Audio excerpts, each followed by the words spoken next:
Good evening, whakaalawhalahia tuhane halo tola tau wala tala tutupu.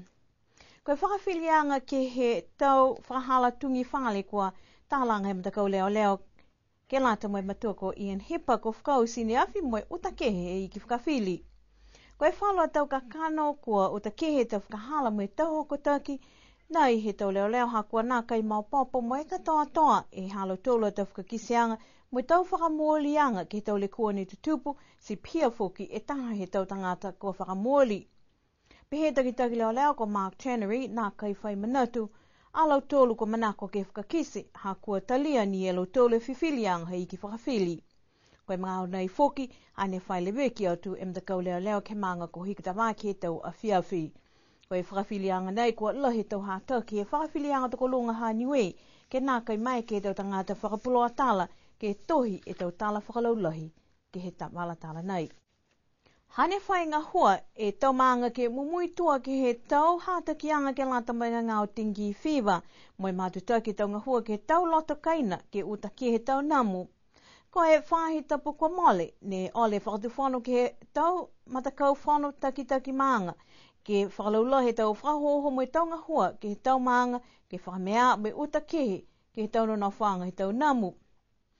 Ko he namu kua whamahani ke uta whanu ngā tingi Kai ke kua ngau he nau moe tangata ko maua he tinki, ko mai ke tātu foki, moe ngau moe pikisia, whalua tau tangata.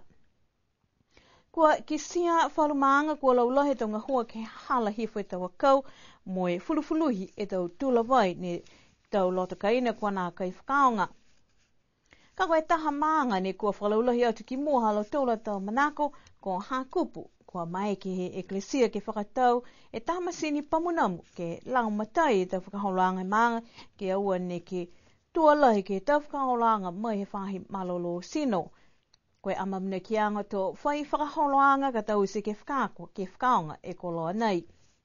Koe whala tau langmatai whoki mai he tau niwena nofi New Zealand ko longona mai e tau ongomo manako ke whakawhana tau wai pamunamu ke halo tūla ta maanga he motu.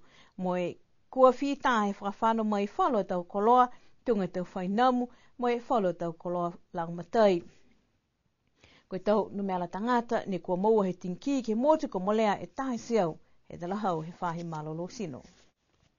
Koe whahi tapunei kua whailoa he whahi whenanga e waiwa kua manaki ke tuku e whalu a tau whailoanga ke he tingi, ke mailonga he tau tangata waiwa kai ke kua mai ke motu.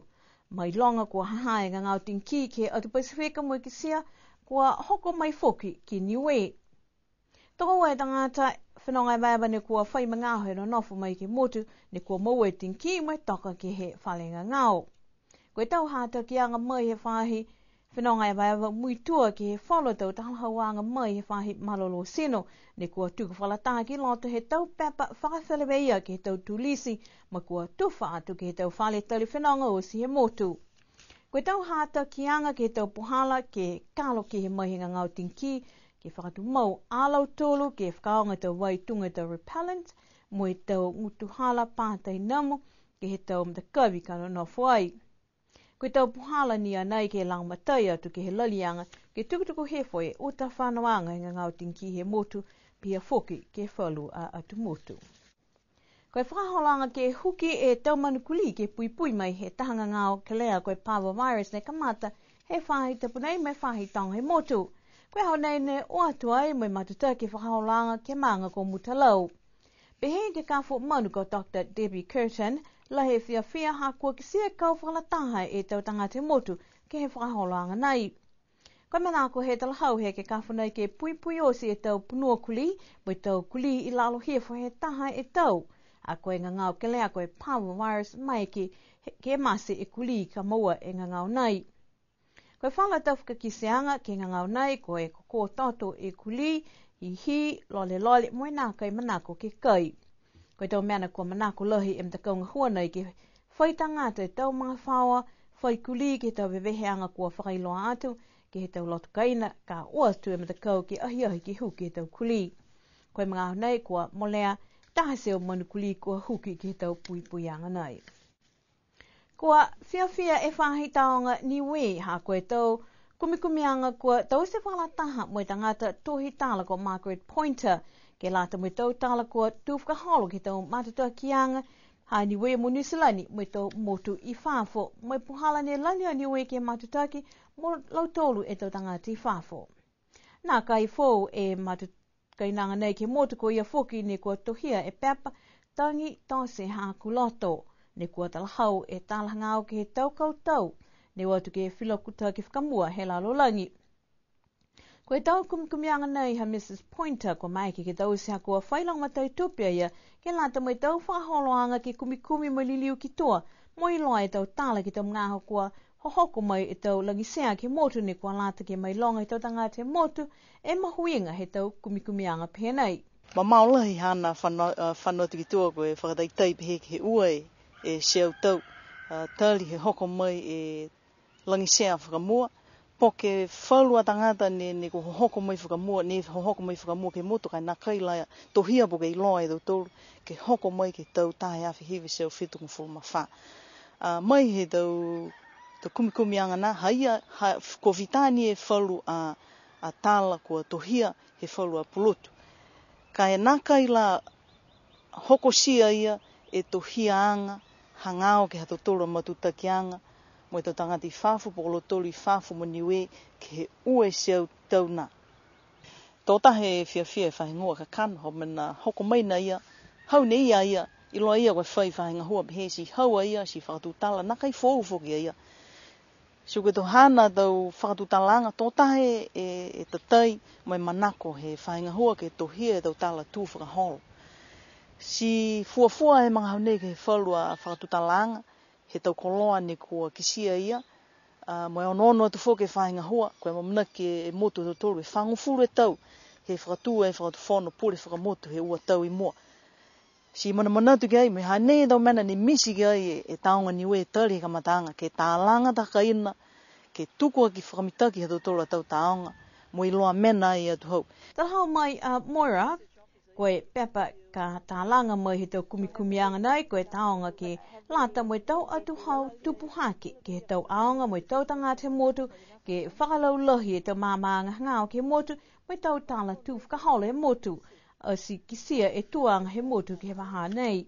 Koe whahinga hua nei ne toka ai lua ulo ke tau tala tu whakaholo ngao ke motu nei. Hahai fo ke longa tau taonga, ne nā kaila mai longa whakalahi he tau tangata. Si manato ke whakakise pehe foki ke he tau mga hoka moari. Tōta he whakaue ke lautoru tau matakainanga nei. Ne liweke tau koloa nei he moari atu a whaa koe heta. Hako maeke he matakainanga nei ke totou mo I loa mena mai ai. Pia nia motoru he whahinga hua ke mga hotonu nei. Kai ahai ei foke whakawhituianga he whahinga hua. Mo e whakatufono ne nā kaila mau pōpo mitaki ia.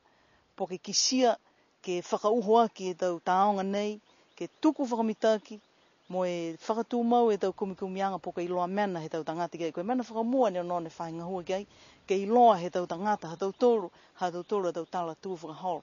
Ne wha o hake mai fo ke tau tala tau tolu ne pehe, koe o mai ke hae tau tangata I whafo ke tohia tau tala hangao ke motu tau tolu, koe hae nei tohia tau tolu. Nā kai whai mga aho tau tolu, ke tau se tau ngahua nei, si tōse lai fo ke tau tope lang matai, ne fua ke tau tolu, ke tohia ke tau tala tau tolu. Kai hai nei ke tau tolu, tau taonga, mo tau koloa ke, ne kua lata he tau tolu tau tuhau. Ke I loa, mo māma foki, koe haa tau tolu waha nei ne pehe ai, koe o mai tau tolu I whē, ko hai tau tolu. Koe taha nā whakasino po ke whakiseanga nei ke whakamoli, misi ke lalahi, tau mena ka moa mai ha koe tau tala kua manaki ke lolomi. Koe awa manaki anga foki, kai ke kua holomitaki tau kumikumianga, tau mai ke whakamau papo, mo lolomi tohi ke whakau ulu fuafua ke mahina ke topa uawhi mo hongo fulu mawha, ka whakamanatu ai foki whango fulu, tau he pule whakamotu. Whakahiko tau tola tau wala tala tutupu koe takitaki he Mtakau Ministry for Pacific Island Affairs ke mga nei koe ke kafu niwe ko Colin Tukitonga. Pea ia, amana kia ia ke nākai hawhia lahi Mtakau nei ke tauhiki ki anga he tau takitaki mo taunga hua e whakatuwhono ke lata mo tau whahinga hua I Nisilani. Koe tau whamatalanga nei he pulotu ha kua lau lahi tamatanga hua ko whakatokataka ia ke mga hala. Ko takitaki ke Mtakau MPIA ko tause e lata mo tau whahe whakakotama, koe whakaholoanga ke lata mo tau ngahau ke hea tu Pasifika, ta whakakoanga ke lata mo tau lang matai ke tau tupe, mo whakako ke lata mo tau whakamoleanga tupe he tau tangata Pasifika, silonga tu whoki tau whakaholoanga kua tau seuse ia ke lata mo tau momoi he tau tangata Pasifika. Pehe ke kawhako tukuitonga kwa lata hem takau nei ke tumau e whakamolianga ke lang matai he tau whakaholoanga he tau tangata Pasifika, kai aua ni ke lawhiau loa hem takau nei mo e taha whahi ngā hua whakatuwhono. I loa whoki kua linga amanaki e ke kawhako Colin Tukitonga ke liu ngā hua toa ia ke hem takau World Health Organization ka osi e ngā hua mo hem takau Ministry of Pacific Island Affairs. Hana atu tola da wala talo tutupu, ke lata ia mo i awhiawhi nei, tuku atu whoki e uina whakalapalapa he manga ko alofitonga, ke mtolu ke lata ia mo he halo tola aha whakatata he aha whaiumu ne hangau toi ki ai na no wha mai mawhala.